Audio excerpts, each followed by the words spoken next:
Testing 1 2. Testing 1 2. Oh yeah. I forgot I have a built-in microphone in my throat too. So that's a double mic. But anyway, thank you guys so much for coming.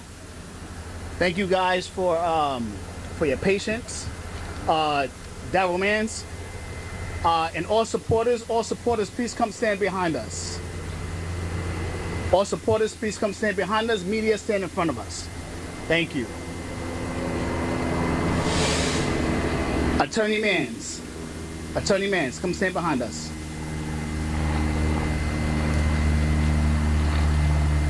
Reese Walker.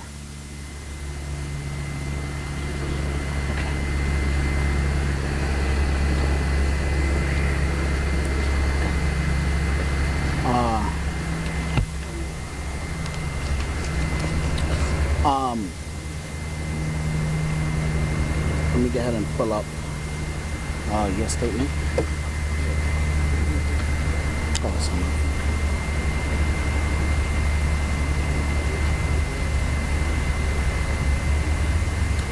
So first off, let me introduce myself. Jock, lower the volume just a tiny bit, please. Just a tiny bit, just for now. You can monitor the speaker for me, please. So I am Nazir and Kadir's uncle. I'm Tiger. So Uncle Tiger. We have here their dad. Okay. So Tiger, like the animal, Tiger. Uncle Tiger. And that's what I go by. We have Dad right here, Tyrese Lewis. Hello, how are you doing? So Tyrese, as you can see, has had a lot of stress. He had a stroke, and then soon after the funeral, he's been in and out of the hospital. So we want to definitely thank the NAACP for standing behind us and standing with us. And let me let you guys know, because I heard it a lot. I heard it a whole lot. It was not the NAACP's fault as to why we are now sitting with them in front of you guys and talking to you guys, but out of caring for people as they do, they took the family's situation into consideration with everything. So they wanted to wait until Tyrese was well enough and out of the hospital to come and speak and introduce himself to you guys. This right here was a custodial parent, so his boys lived with him, and great father right here, raised his sons.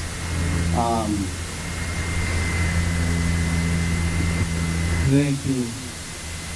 I appreciate it.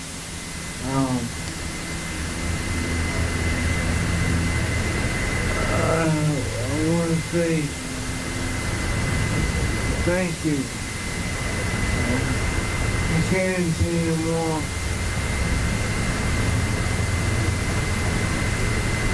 Okay. So I'm gonna read a statement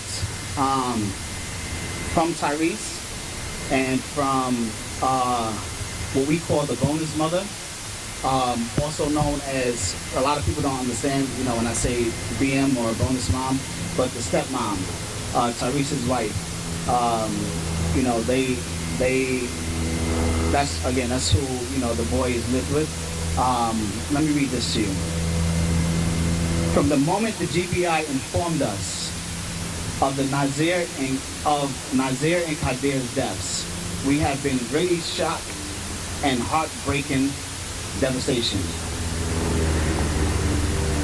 The void they have left in our lives is beyond imagining. Nazir and Kadir were among many things: intelligent, loving, funny, kind, respectful, ambitious, independent, and resilient young men. They were driven and worked very hard towards their goals. Most importantly, they had the love and support of their families. relatives and friends who cherish them. They even did things with the NAACP youth. Since the investigation began, we have sought to understand what happened that night. Almost 3 months in, and the answers we have do not make sense at all to us. As the investigation closes, we still do not have all of the answers. We want answers. We want to ask those who care to stand with us in seeking justice for Nazir and Kadir. Lastly, we want to express our heartfelt gratitude for the overwhelming support and encouragement shown to us during this difficult time. Respectfully, the Lewis family. And then I, as the uncle, have a statement as well. On March 7, 2025, Nazir and Kadir, the Lewis twins, were taken from us in an act of brutal violence. Nazir was planning on leaving his home early the next morning to catch a standby flight to Boston, since he missed his confirmed flight that morning due to long TSA lines. After eating dinner and cleaning up the kitchen, their usual Friday routine, they left their subdivision at 10:17 p.m., making a quick trip to the gas station, then vanished. What happened after they left the gas station? Show us more videos. Since when does a 19-year-old who just spent money on a plane ticket to see his long-distance girlfriend all of a sudden choose to off himself instead of having fun with his girlfriend? Did they have a key to the locked gate at this unheard of mountain to non-hikers? Did they call authorities or emergency services members to unlock the gate for them? Who unlocked the gate? They were bad drivers. One of them asked to drive my car. I replied, never. I would take pictures of how they parked on the street just to tease them, especially Kadir. Those teenage boys would have driven off of a cliff if they had to drive on a curvy, windy, narrow road up a mountain in pure darkness. Their lifeless bodies were positioned in a way that screamed sacrifice. Scott, Curlin, and others took so much pleasure in the systemic white supremacist tradition, they shared Scott's murder scene photos with their children in order to desensitize them and encourage those terroristic behaviors. I purposely did not say crime scene photos because I didn't see any crime tape markers or any indication that would suggest it was a crime scene. I didn't even see a gun in those pictures. For months, officials have ignored our cries, but today we stand before you to say enough. We demand a full investigation and an independent one. The release of all evidence and arrest for those responsible. Kadir and Nazir were loved. They were stolen from us. But their legacy is ours to define. Every time we speak their names, we defy the silence that lynching demanded. The fight is sacred. Stand with us. This is not just our fight. It is a test of whether black lives truly matter in this country. We will not rest until justice is served.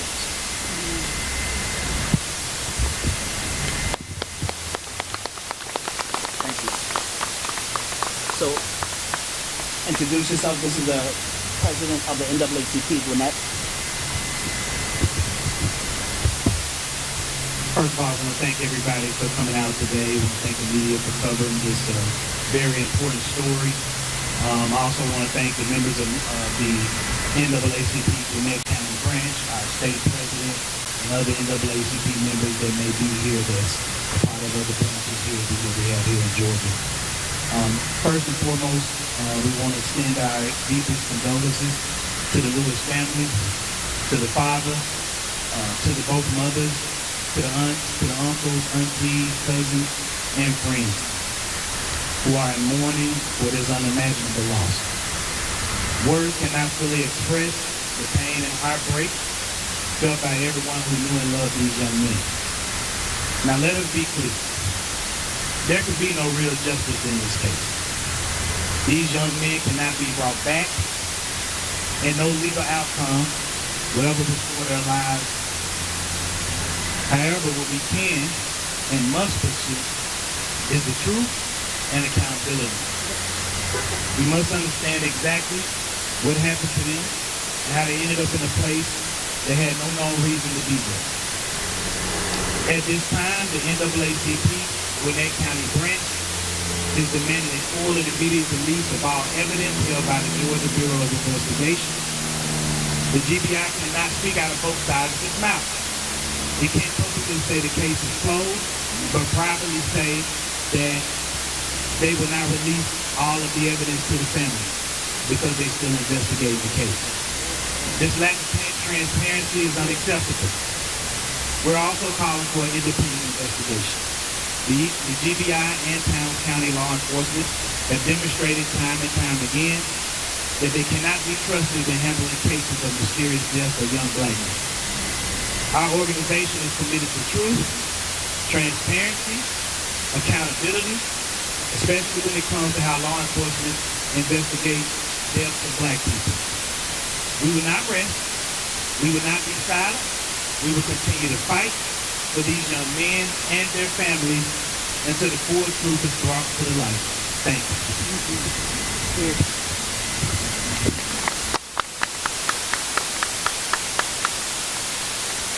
This right here is no stranger to any of us or to any of you. This right here is attorney and president of the state conference of the NAACP, Attorney Gerald Graves.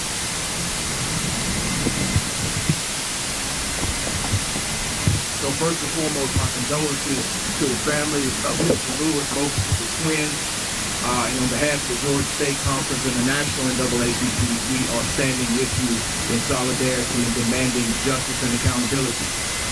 We've been here before, many times in many different counties all throughout Georgia when there's a mysterious death. I can remember getting a phone call from a concerned NAACP president down in Glenn County when there was an unfortunate killing. I can remember law enforcement investigating that killing initially and coming up with an excuse. So we stand here for the twins demanding the same thing we demanded for Ahmaud Arbery and others.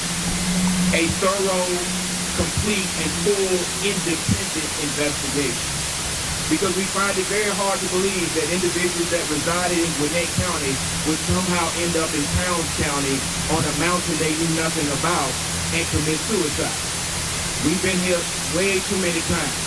So in the 116 years that the NAACP has responded to lynchings, we know what a lynching looks like, we know what it smells like, we know what a cover-up starts out like. And so we stand shoulder to shoulder with the Gwinnett County NAACP and all the 100 branches of this association in Georgia in demanding that the GBI release all of the evidence. Now let's be clear, I know the director knows the open records laws just like I do. If the investigation is closed, then he has to release the file. So we are demanding that he release the file. We are also demanding that an independent investigation occur in this case to uncover and turn over every stone to determine what happened to the twins. Because I find it very hard to believe, as a 21-year practicing attorney,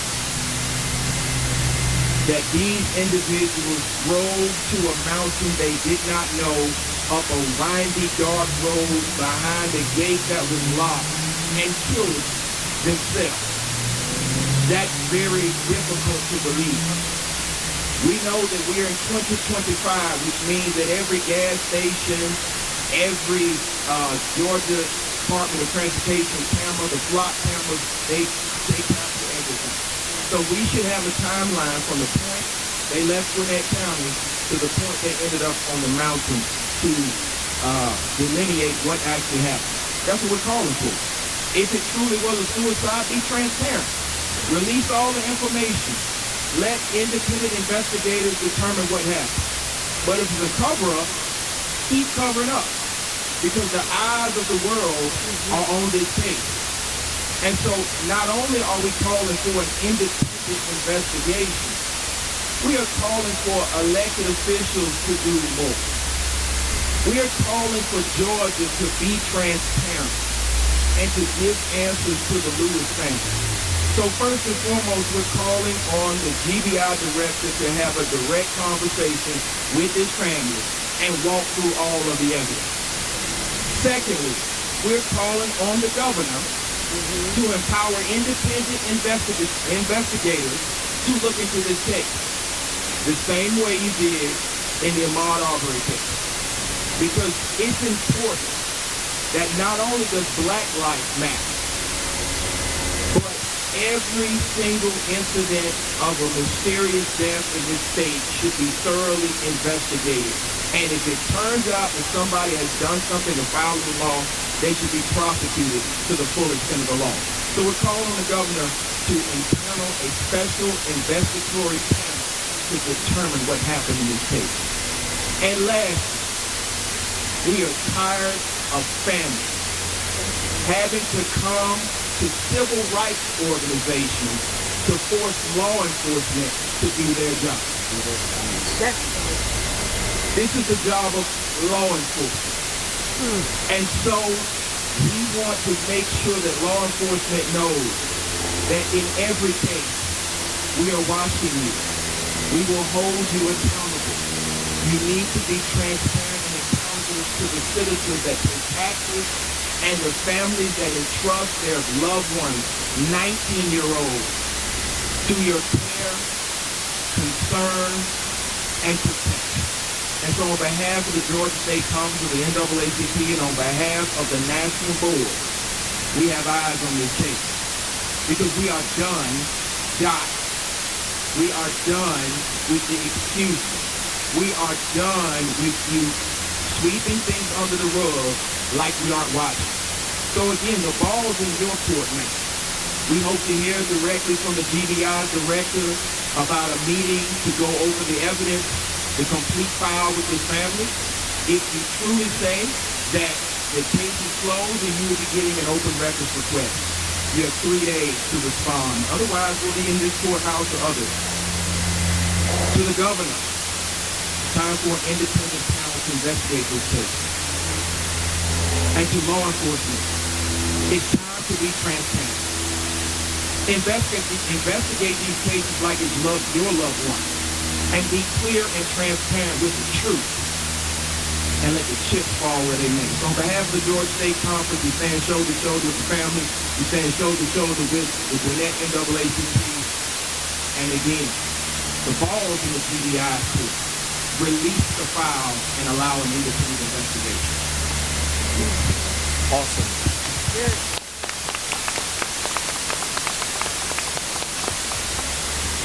So now we have another man that needs no introduction. State Representative Gabriel Collier. This is his district. My nephews were part of his district. He has come to the house. He has, spoken to the family, and stood with us. So thank you.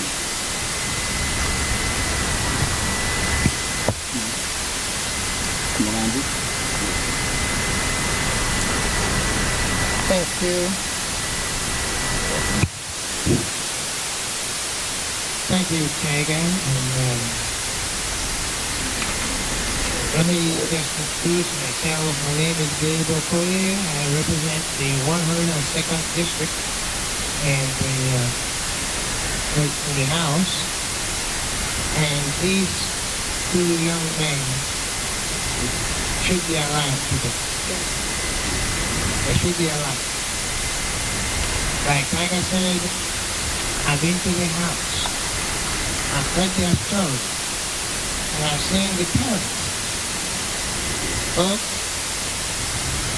if it looks like a duck, walks like a duck, and quacks like a duck, it has to be quack. It has to be a duck. this investigation surely looks like a cover-up. Yes, I'm not talking down on law enforcement. They do a great job, and they're human. Sometimes some cases may not be easy to crack. But put yourselves in the shoes of this family. When I visited them, I knew they were a very strong family. But I also know that they have been broken. Who wouldn't? The ruler time breaks you. How much more too? Think about it. And then, on top of it, you are not able to find out exactly what happened to you. Come on.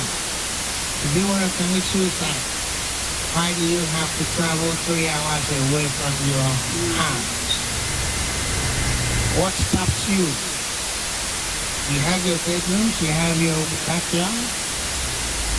It doesn't make no sense. And hey, if you're going to cover something up, make it believable.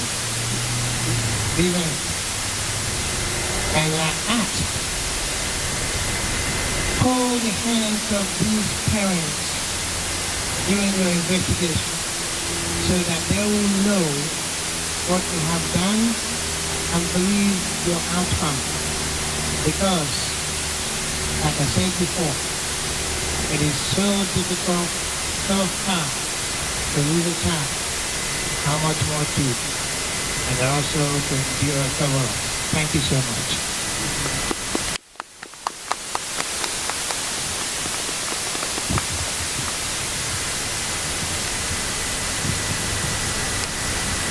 So we have Sister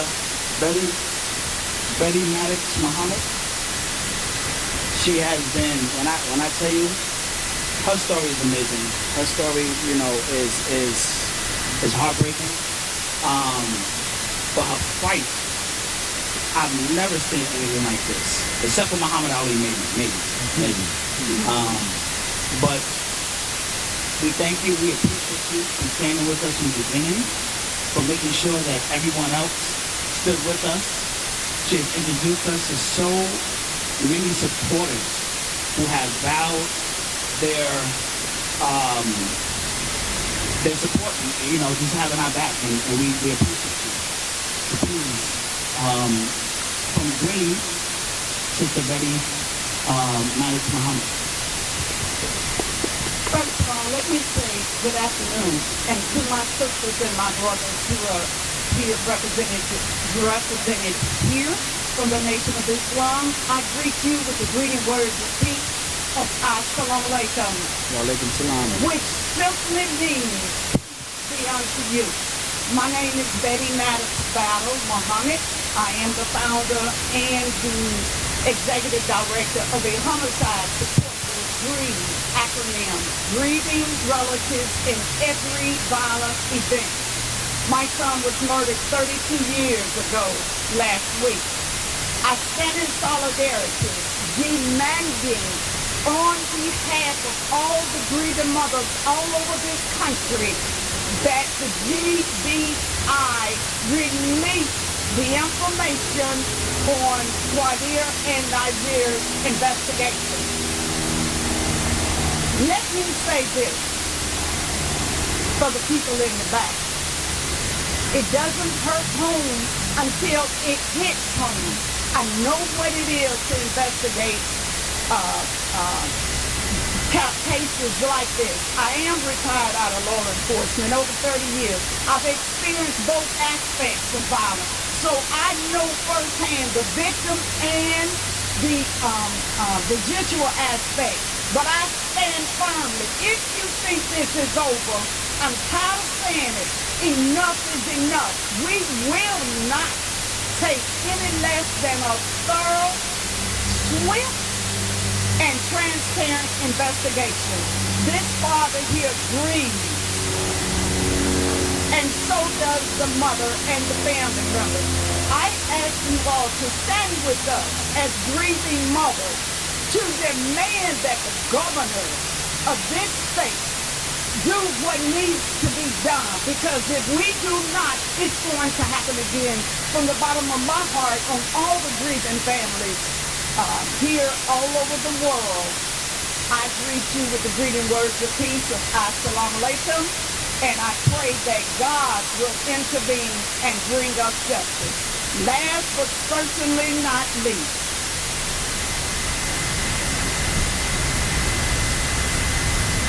there can be no peace without justice, and there can be no justice without truth.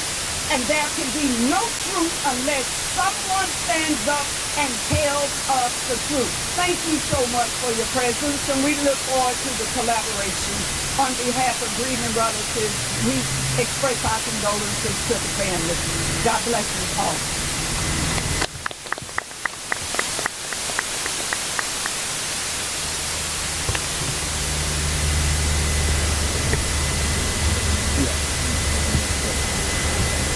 So now we're going to open up this moment here for questions.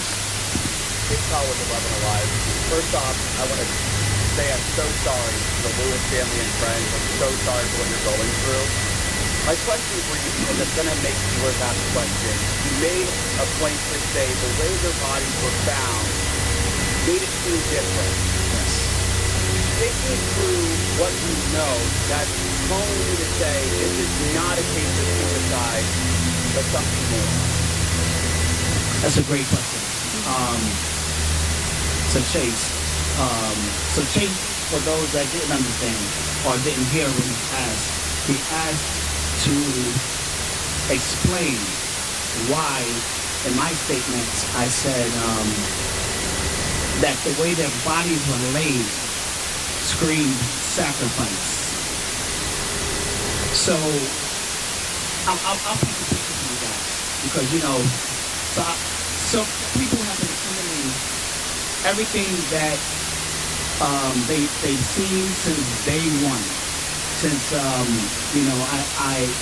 been sharing this story with everyone, all of the tastemakers, all of the people that can do something that can spread the news and spread it fast, so that we can raise the money to even have unexpected funeral for two.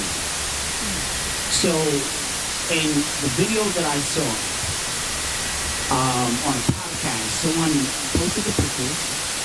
Thanks to Scott Curlin. Let's not forget that name, Scott Curlin, who only received a misdemeanor for obstruction, but was never arrested. So hold on. Do you mind about speaking?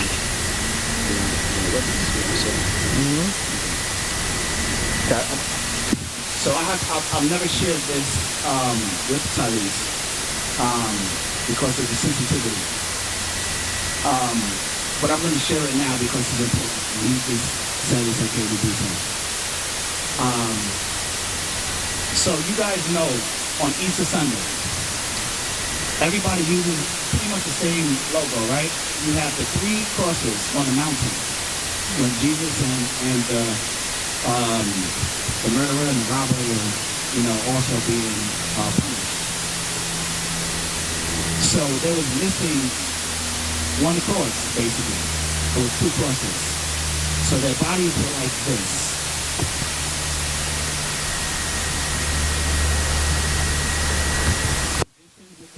Almost touching, but spread out to where their heads were fanned out. Their arms were out. Their heads were facing upward. The GBI, let me tell you why they ruled that it wasn't murder-suicide.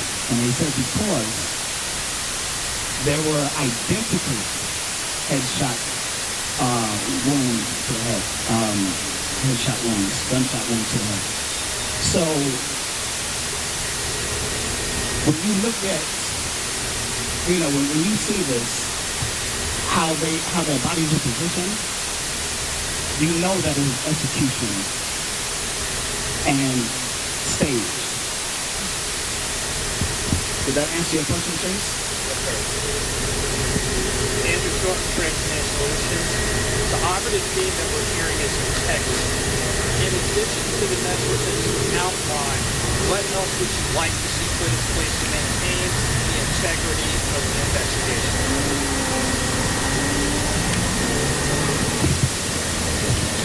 So at this point, my understanding is the investigation is closed. And so if the investigation is closed, they just need to release the evidence so that independent investigators can go through it and determine if there's any follow-up that needs to occur to determine what actually they believe the cause of death was, and then make an independent determination, and then, of course, turn it over to other law enforcement sources. So there's nothing left to maintain the integrity of the investigation at close. I'm really grateful if I may, while you have the mic, what legally can be done for the police department or GBI to release all that evidence in your professional opinion? What can be done? Open records request can be given to law enforcement if they have deemed the investigation closed. Georgia law says they have to release it. So if they truly have closed the case, if the family has indicated that they will not release the information, that means they haven't closed the investigation. And then once independent investigators have the file and go through it and make an independent determination, there are other steps that can be taken, either elevating it to a higher law enforcement source, namely the FBI, or some cases, the family could file a request for a magistrate court judge to hear the evidence through a warrant application hearing and potentially open a criminal investigation. Or they could take it to the district attorney of that circuit and turn over the investigation. So what people need to understand is law enforcement ultimately does not make the call of whether or not a case will be prosecuted. The district attorney of the circuit does. And so that's why we're asking for them to turn it over so we can do our own thorough investigation and then proceed in one of those fashions.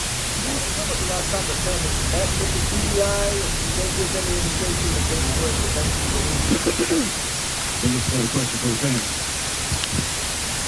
So the answer to that, he asked just now, tell me your name? Matt Johnson with Channel 2 just asked, when was the last time the family met with the GBI or GBI met with the family?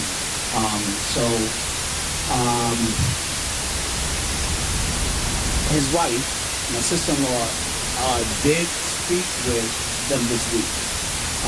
She has asked for the records.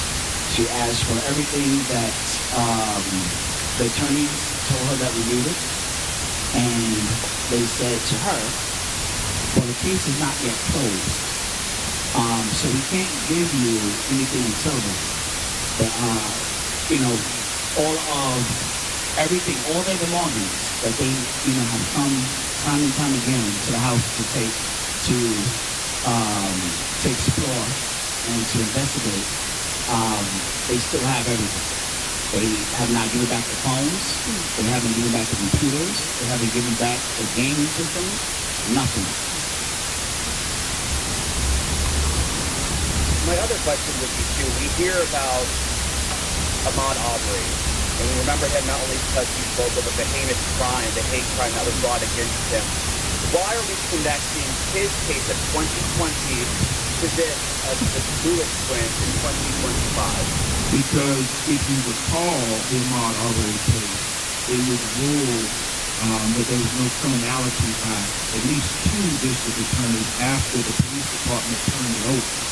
So it's very similar. They gave a similar story that he was burglarizing a house and necessitated the response by the 3 armed vigilantes. And so as somebody who worked on that particular case, the same thing that I'm hearing right now gives me pause. And that's why we need an independent investigation.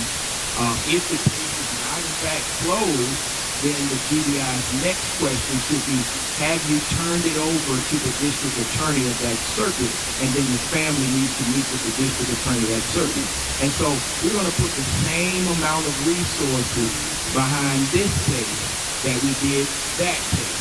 And we hope that it does not take 90 some odd days and the release of a tape to show what actually happened. So Why I made the connection is because many times in Georgia, the initial story does not hold up to scrutiny of independent eyes and independent investigators looking at it and turning over every stone.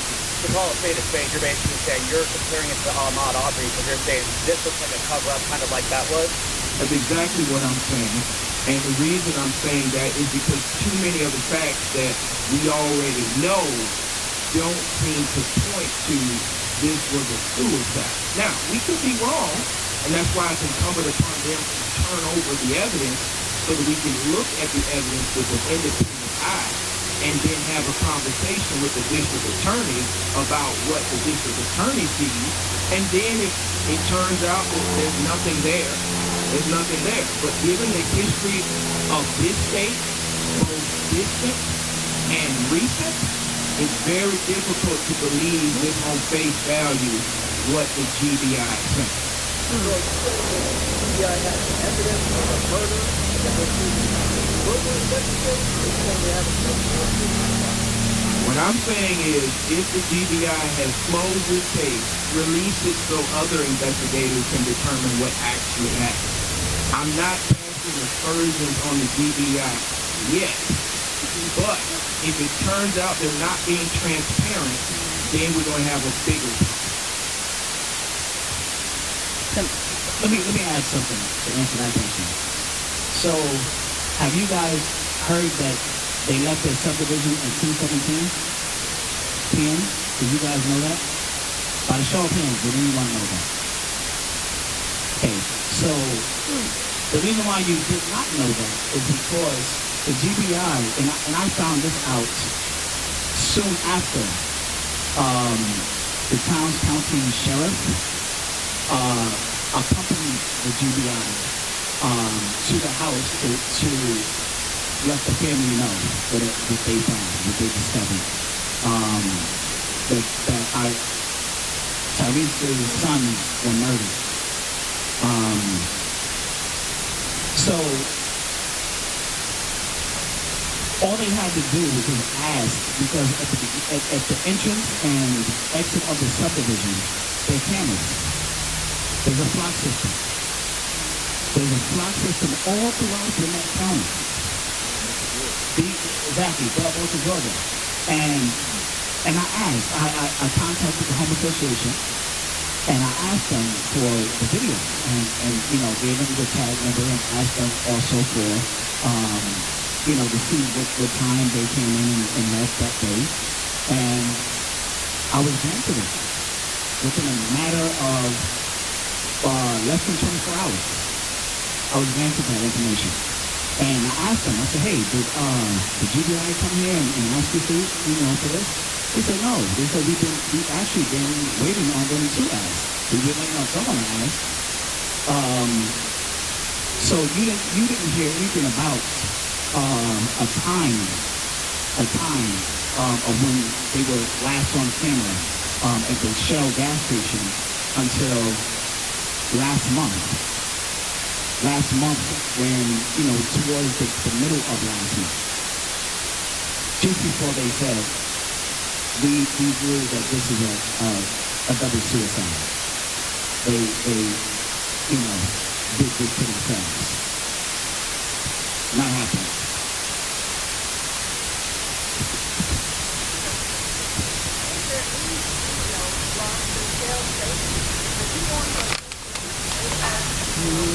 About robberies and things like that. Is there no video of what happened? Yes, so there is video. And they did see the video. They both did identify which was which for the GBI after being shown the video. But they didn't share anything. They were doing what two teenage boys would do at a gas station.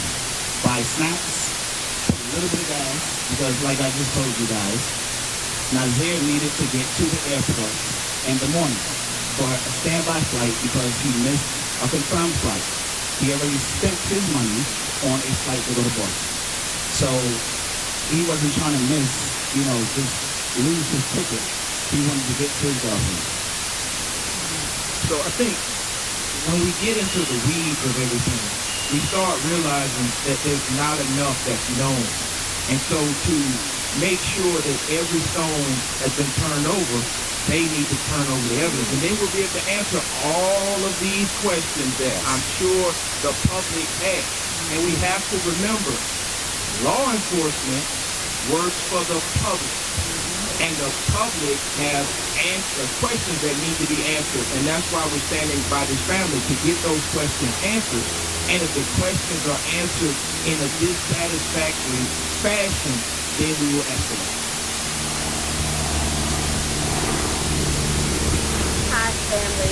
Kat Harvey with podcast Conversation with Kim Kat. My heart goes out to you. Thank you, Kat. I just want you to share with everyone the love that these young men have, because their transition is exhilarating. They had a life to live. We need to drive that point home. They had a life to live, a future they're looking out to. Can you please speak to them? Absolutely. My son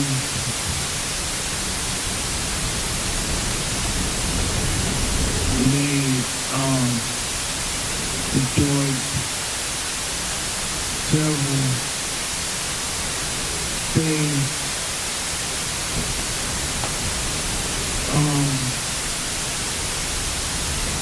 Excuse me. They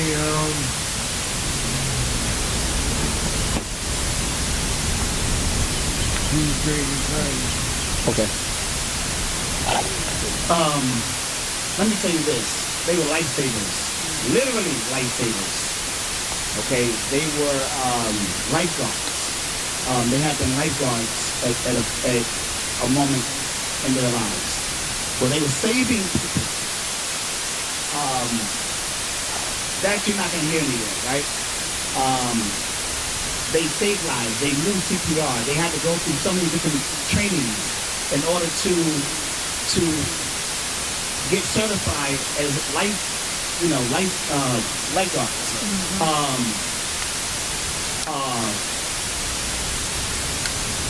So Nazir, tell you about Nazir. My daughter was telling me, asking me questions because Nazir wanted to start a whole fashion line. So she was, she came to her father who has experience with that to ask, hey, Nazir wants to, he just called me, we've been talking about, this clothing line that he wants to start. What does he need to do and so forth. Kadir was actually he was considering going over to KSU after his graduation from aviation school. They worked. They loved to play basketball. I had to foul them, but not call it a foul when I played with them.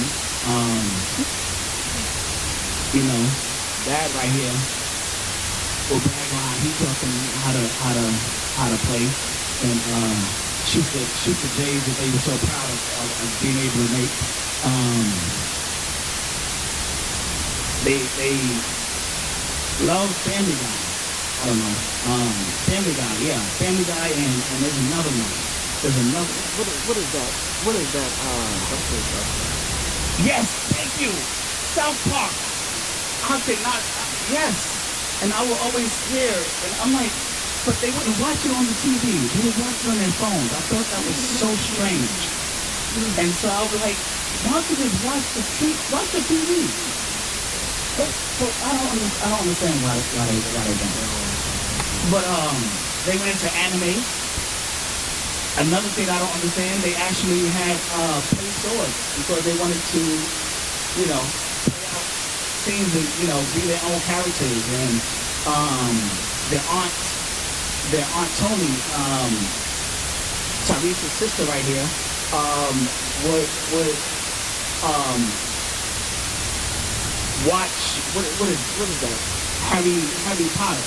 Harry Potter and play the video games, and they would make, you design the characters or something, because so their cousins and their younger brothers each had a whole character based off of Harry Potter. Like, I didn't understand. They asked me something about a dorm. I don't listen. That's thank you for that, Kat. Yeah, memories, right? Memories. Wow, Kat, that was a good question. Do you want to say anything else? Tariq said that I talk too much. That I said everything that was in his mind. We have that legacy thing going on. Are there any more questions?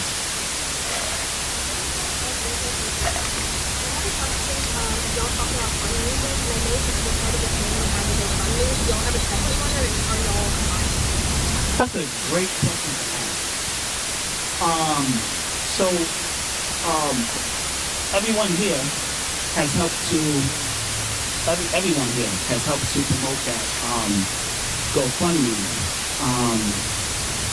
with the hopes that it would go to the investigation and the family, as you can see, he's needing extra care. They had siblings. Their daughter's mom lost her job. She was one of those that was laid off just before this happened. So I want to first, and I think I speak to us all and saying thank you all for donating and trusting us enough to donate to that GoFundMe that we helped and made go viral. Because it wasn't moving. The needle wasn't moving before we put our minds together. And thank you to the public. Thank you all for donating. And they also have shared, when I say they, everyone that's behind us and with us, have shared the video of Tyrese saying thank you to everyone for helping to bury his son, because he wasn't in a position to make that happen himself. But it did not go to the custodial family. Nothing did. Including I guess the repast and all that stuff, but that's a conversation for another time. Thank you for asking that question. But we do have a new GoFundMe. Well, not new. It just hasn't been promoted because the focus has been on getting him well. But I guess we will. Yeah. So basically, we are in. Shifting gears to do the investigation. More information will be released about the need to fundraise or anything like that. We're focused on getting transparent answers of what happened to the twins. And also to answer the other gentleman's question, I don't see that he's here. We're going to step to the side. And he was questioning, why are we maybe questioning law enforcement? I mean, again, the founding of the NAACP, for those who don't know, the National Advancement for Colored People, our founding was done upon lynchings of black men, young black men, veterans, older black men, black women. So Ivy Wells started that work in Mississippi, my home state. So to ask us, why would we be questioning law enforcement investigation, I would ask anybody to study the history of this country. This country, we were human traffickers. Our ancestors were human traffickers to this country. Otherwise, we wouldn't be sitting here having this conversation with the meeting. So, with that being said, we want a thorough investigation. We want the evidence released. We're tired of GBI playing games. If the city investigation is over, please turn all the evidence, everything you have, over to the family so that we can have an independent investigation done and review the facts. Because since we've been here in the United States as a people, we know not to necessarily trust things on face value when it comes to law enforcement and an investigation of deaths around Black people. Thank you. My name is Faith Harris. Can you just list out some of the evidence that you received from the CPI? Very immediate to that taking place, because I can't tell whether the disclosure have been showing you the people that you talk about, or you just say No, so remember, GBI has given nothing. So we haven't seen any. I'm sure, the county can ask us. But there's been not too much information. So anything and everything that you guys know, that's the only thing that we know from them. The things that I've that I've also shared with you today are things from extra things that I was doing on my own to investigate. But great question. Let's ask the GBI for that information.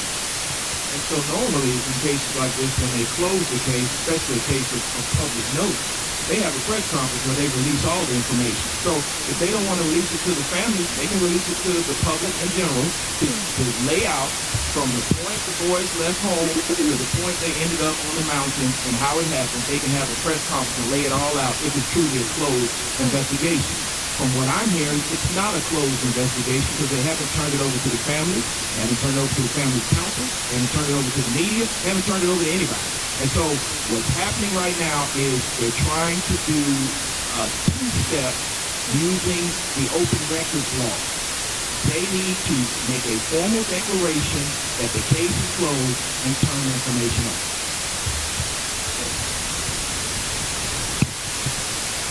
I think we have room for any more questions. One or two questions left. Yeah. So at this point, we are calling on the public to, one, get in touch with the GBI and demand the release of the information. I'm sure we will put up a change.org petition where people can sign the petition demanding the release of all the information. Two, we're asking the public to get in touch with the governor and ask the governor to demand an independent investigation into this case. He's done it before. He did it in the Ahmaud Arbery case. He can do it in this case. This is a case of public note similar to that one, where we have an undetermined death of an two African-American individuals. And so as President Paul is so eloquently put out, the whole purpose of the NAACP is to investigate lynching. And this smells like a lynching.